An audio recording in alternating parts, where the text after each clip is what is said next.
Pine के ललकी पकड़िया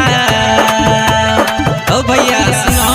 माथे पाइन के ललकी पकड़िया गाना बजेबे खूब मान में एहो गाना बजेबे खूब मान में गाना बजेबे खूब मान में एहो डीजे बजाई के नचबै हो भैया किशन कन्हैया के भसान में एहो डीजे बजाई के नचबै हो भैया किशन कन्हैया के भसान में। Virat music digital recording studio Yamunanagar Jagadhri.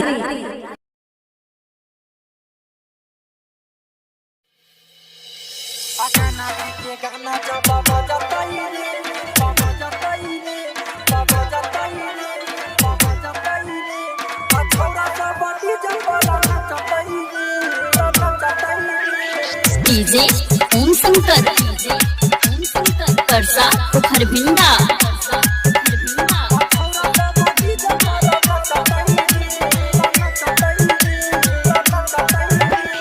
Kanha ji के मूर्ति जब हंसतई रे अछौरा सब डीजे पर नचतई रे अछौरा सब डीजे पर नचतई रे सुन के छौरी सब घर से निकलतई सुन के छौरी सब घर से निकलतई देखी के खूब मुस्काईतई रे मुस्काईतई रे आ कान्हा जी के गाना जब बजतई रे अछौरा सब डीजे पर नचतई रे आ कान्हा जी के गाना जब बजतई रे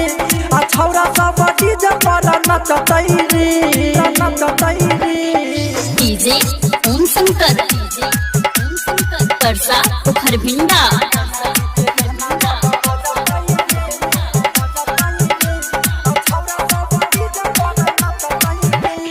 मटक जे भोरे जतै गारा दौड़ैतै देखी के लभारा ओकर खूबे मुस्काईतै देखी के लभारा ओकर खूबे मुस्काईतै मटक जे भोरे जतै गारा दौड़ैतै देखी के लभारा ओकर खूबे मुस्काईतै भैर मुँह मखन लगाईतै रे लगाईतै रे आ छौरा सब डीजे पर नचतै रे आ कान्हा जी के मूर्ति जब हंसतै रे आ छौरा सब डीजे पर नचतै रे आ कान्हा जी के गाना जब बजतै रे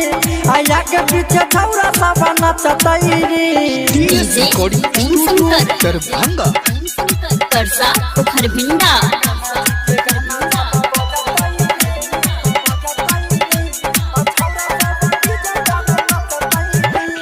राहिटर बसंत जब मूर्ति उठाईतै सोनू दर भंगिया के गाना बजाईतै सोनू दर भंगिया के गाना बजाईतै राहिटर बसंत जब मूर्ति उठाईतै सोनू दर भंगिया के गाना बजाईतै भगती में सब कोई झूमतै रे झूमतै रे आ छौरा सब डीजे पर नचतै रे आ कान्हा जी के मूर्ति जब हंसतै रे आ छौरा सब डीजे पर नचतै रे आ कान्हा जी के गाना जब बजतै रे आया के पीछे छौरा सब नचतै रे। टीएस रिकॉर्डिंग स्टूडियो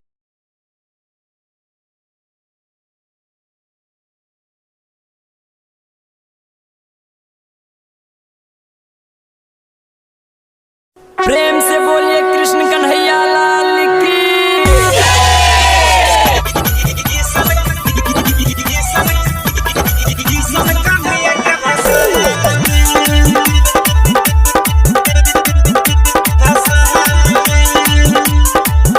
आप अभी सुन रहे हैं विराट म्यूजिक की शानदार प्रस्तुति। एहो माथे पाइन के ललकी पकड़िया ओ भैया सुनो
पपाइन के ललकी पगड़िया ओ भैया सुनो